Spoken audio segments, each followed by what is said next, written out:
Hello and अस्सलाम वालेकुम। Welcome back to my channel instant cooking with Ayesha. आज मैं आपके लिए एक और बहुत मज़े की रेसिपी लेके आई हूँ जो है दाल माश ढाबा स्टाइल। ये हम बहुत ही इंस्टेंट सी दाल माश की रेसिपी बहुत ही मज़ेदार बनती है, आप ज़रूर ट्राई कीजिएगा इस रेसिपी को। सबसे पहले हमने इसमें दाल माश ले लेनी है। इसको हमने पहले अच्छे से 1 कप ले लिया। यहाँ पर मैंने क्वान्टिटी, इसको अच्छे से हम 2-3 दफ़ा पानी डाल के धो लेंगे और उसके बाद हम इसके अंदर 5 कप्स पानी डाल के हम इसको बॉयल होने के लिए रख देंगे। और मीनवाइल हम एक मसाला बनाएंगे। उसके बाद हम इसको मसाले को, जब ये दाल बॉयल हो जाएगी तो उस मसाले में ऐड करेंगे। इसमें ट्रिक ये है कि आपने जो जब दाल बॉयल करनी है तो उसके अंदर पानी की जो क्वांटिटी है वो ऑलमोस्ट एग्जैक्टली उतनी लेनी जितनी उसको बॉयल होने में यूज़ हो। एक्स्ट्रा पानी जो है हम उसमें से वेस्ट नहीं करेंगे, हम वो साथ ही उसके अंदर ऐड करेंगे। जो भी थोड़ा बहुत बचा होगा तो एक्स्ट्रा पानी नहीं होना चाहिए। तो ऑलमोस्ट 5 कप्स जो है वो इनफ होंगे 1 कप दाल के लिए। और इसके ऊपर इस तरह की जो वाइट लेयर आएगी बॉयल होते हुए वो आपने रिमूव कर देनी है। इसको हाई फ्लेम पे बॉयल करेंगे, साथ साथ पानी भी ड्राई हो जाएगा और दाल भी गल जाएगी। और बहुत ज़्यादा पानी लेकर अगर दाल बॉयल करते हैं तो सारा दाल का जो टेस्ट होता है, फ्लेवर होता है, न्यूट्रिशन होता है, वो हम छान के उसका वेस्ट कर देते हैं। तो हम इसमें कोई भी जो है वो एक्स्ट्रा वाटर नहीं रहने देंगे। 5 कप जो है ना एग्जैक्ट इसकी मेजरमेंट है। दाल बॉयल हो रही है, हम क्या 30 मिनट्स उसको लगते हैं। हम मीनवाइल क्या करेंगे, हम मसाला प्रिपेयर कर लेते हैं। ऑयल ले लेंगे 3 कुकिंग स्पून, यहाँ मैंने ऑयल ले लिया है। ये जो कुकिंग स्पून है इसका मतलब टेबल स्पून का डबल होता है।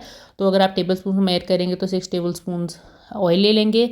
गार्लिक डालेंगे 1 टेबल स्पून। और गार्लिक जो है वो आप फ्रेशली क्रश करके डालेंगे तो बहुत अच्छा फ्लेवर आता है। इस तरह ग्रीन चिलीज़ ले ली हैं 1 टेबल स्पून, बारीक बारीक काट लेना है इनको। ये हम इसके अंदर ऐड करेंगे। कोई भी डिफरेंट रेसिपी नहीं होती है, बस रेसिपी का ये होता है कि आपने किस सीक्वेंस में चीज़ें ऐड की हैं, मसाले को कितना भूना है आपने। और एंड में मैं 1-2 सीक्रेट इंग्रेडिएंट्स ऐड करूँगी इसके अंदर, जिसकी वजह से आपका दाल माश बनाने का स्टाइल और मेरा थोड़ा सा डिफरेंट हो जाएगा, कि उसकी वजह से बहुत ही अच्छा फ्लेवर उसके अंदर ऐड होता है। आप ज़रूर ये चीज़ें फॉलो कीजिएगा, बहुत मज़े की दाल माश बनेगी आपकी नेक्स्ट। अब हमने इसके अंदर जो है वो साबुत ज़ीरा ऐड कर देना थोड़ा सा, और उसके बाद हमने एक अनियन डाल दिया इसके अंदर और उसको हम अच्छे से जो है वो फ्राई कर लेंगे। कुछ लोग अनियंस के बगैर भी बनाते हैं, लेकिन थोड़ा सा अनियन ऐड करने से अच्छा मसाला बनता है। आप अनियंस कुछ लोग टोमेटो में, खाली टोमेटो में भी बना सकते हैं आप, इसको भी बहुत अच्छी बनती है। तो उसके बाद आपने जो अनियंस है उनको आपने बारीक काटना है। पेस्ट बनाने की ज़रूरत नहीं है, थोड़ा सा चंकीनेस अच्छी लगती है, लेकिन आप उसको बारीक काट लें अनियंस को। टोमेटोस को भी हम जब ऐड करेंगे वो भी हम बारीक काट के ऐड करेंगे तो उससे बड़ा अच्छा हो जाता है। बाकी हमने इसमें लाल मिर्चें थोड़ी सी मोटी वाली वो ऐड कर दी हैं। अब मैं स्पाइसेस ऐड कर रही हूँ। सॉल्ट डालूंगी 1.5 टीस्पून, और इसमें यहाँ पे रेड चिलीज़ डालूंगी 1/2 टीस्पून, चिली फ्लेक्स डालूंगी 1/2 टीस्पून, और इसमें हल्दी डालेंगे 1/2 टीस्पून, ज़ीरा पाउडर ऐड करेंगे 1/2 टीस्पून, और धनिया पाउडर इसमें डालेंगे 1/2 टीस्पून। बिल्कुल घर के मसाले हैं जो आप घर में यूज़ करते हैं वो ऐड होंगे इसके अंदर, कोई स्पेशल चीज़ नहीं है। अब इसमें जो हम ब्लैक पेपर है वो ऐड करेंगे, लेकिन हम वो एंड पे ऐड करेंगे। वो अगर आप शुरू में ऐड कर देंगे तो सारा जो कलर है वो थोड़ा ब्लैक साइड पे चला जाएगा, तो वो हम मसाले का अच्छा कलर नहीं आएगा, तो वो हम एंड के लिए रखेंगे। और टमाटोज़ इसमें इस टाइम पे हम ऐड कर देंगे, और बहुत मज़े का जो है वो इससे फ्लेवर आता है। थोड़ा सा दही भी डालेंगे बाद में, खटास जो होती है वो बहुत अच्छी लगती है। और तीसरा हम इसमें लेमन जूस ऐड करेंगे, लेकिन लेमन जूस आपने हमेशा दाल जब गल जाए एंड में, जब दाल ऐड करने के बाद ऐड करेंगे, ताकि जो है वो क्योंकि जो भी सिट्रिक चीज़ होती है वो दाल को फिर गलने में फिर मुश्किल होगी। और इस तरह अब हम इसके अंदर जो है, यहाँ पे दाल को मैं साथ चेक भी कर रही हूँ। अब ये देखिए मैं बहुत ज़्यादा ज़ोर से प्रेस कर रही हूँ, टूट रही है, लेकिन बहुत ज़्यादा ज़ोर लग रहा है, तो हम 5 मिनट इसको और देंगे तो ये ऑलमोस्ट डन हो जाएगी।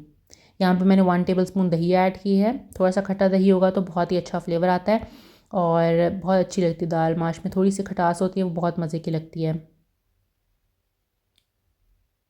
अच्छे से हमने भून लेना है। जैसे ही ऑयल सेपरेट हो जाएगा मसाले से तो आपका जो मसाला है वो रेडी है।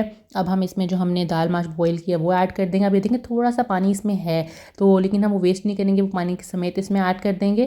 तो क्योंकि मसाले में हमने कोई भी पानी ऐड नहीं किया। अब आप यहाँ पे सिचुएशन देखिए, मैंने प्रेस किया, अब वो बिल्कुल अच्छे से मैश हो रही है, लेकिन प्रेस करने से बहुत ज़ोर से, तो ये थोड़ा सा है कि आपने 95% आपने इसको कुक कर लिया। थोड़ी सी कसर रखनी है, क्योंकि वो फिर मसाले में बहुत ज़्यादा घुलने का फिर ख़तरा नहीं होता, तो अच्छा सा उसका जो लुक है वो बहुत अच्छी आती है। अभी हमने इसको अच्छे से मिक्स कर लेना है, और अब हम इसमें लेमन जूस ऐड करूँगी। अब यहाँ पे मुझे ऑलमोस्ट जो है ना दाल की जो कुकिंग टाइम है वो पूरा हो चुका है। अब मैं इसमें लेमन जूस ऐड कर दूँगी 3 टेबल स्पून ऑलमोस्ट आप लेमन जूस ले लीजिएगा, वो इसमें ऐड कर देंगे। तो अब जो है ना हमें ये डर नहीं है कि दाल जो है वो गलेगी नहीं।